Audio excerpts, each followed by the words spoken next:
ಕರ್ನಾಟಕ ಕಾಂಗ್ರೆಸ್ನ ಕುರ್ಚಿ ಕದನ ತಾರಕಕ್ಕೇರುವ ಸುಳಿವುಗಳು ಗೋಚರಿಸುತ್ತವೆ. ಟೂರ್ ಪಾಲಿಟಿಕ್ಸ್ ಹಾಗೂ ರೆಸಾರ್ಟ್ ಪಾಲಿಟಿಕ್ಸ್ ಜೊತೆಗೆ ಆಂತರಿಕ ಸಂಘರ್ಷ ತೀವ್ರಗೊಳ್ಳುವ ಸಾಧ್ಯತೆ ಗೋಚರಿಸಿದ್ದು ರಾಜಕೀಯ ವಲಯದಲ್ಲಿ ಚರ್ಚೆಗೆ ಕಾರಣವಾಗಿದೆ.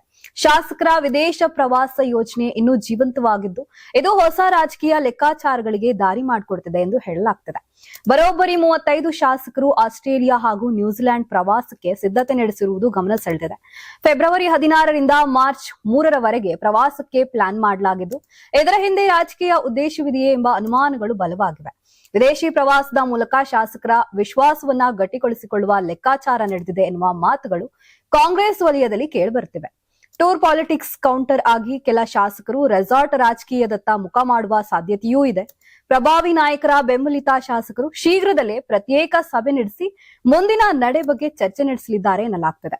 ರೆಸಾರ್ಟ್ನಲ್ಲಿ ಸಭೆ ನಡೆಸುವ ಮೂಲಕ ಮತ್ತೊಂದು ಶಕ್ತಿ ಪ್ರದರ್ಶನ ಮಾಡುವ ಯೋಜನೆ ರೂಪುಗೊಳ್ಳುತ್ತಿದೆ ಎಂಬ ಸುಳಿವು ಕೂಡ ದೊರೆತಿದೆ. ಡಿಸಿಎಂ ಡಿಕೆ ಶಿವಕುಮಾರ್ ದೆಹಲಿಯಿಂದ ವಾಪಸ್ ಬಂದ ಬಳಿಕ ಈ ರಾಜಕೀಯ ಬೆಳವಣಿಗೆಗಳು ಇನ್ನಷ್ಟು ಚುರುಕು ಪಡೆಯುವ ಸಾಧ್ಯತೆ ಇದೆ.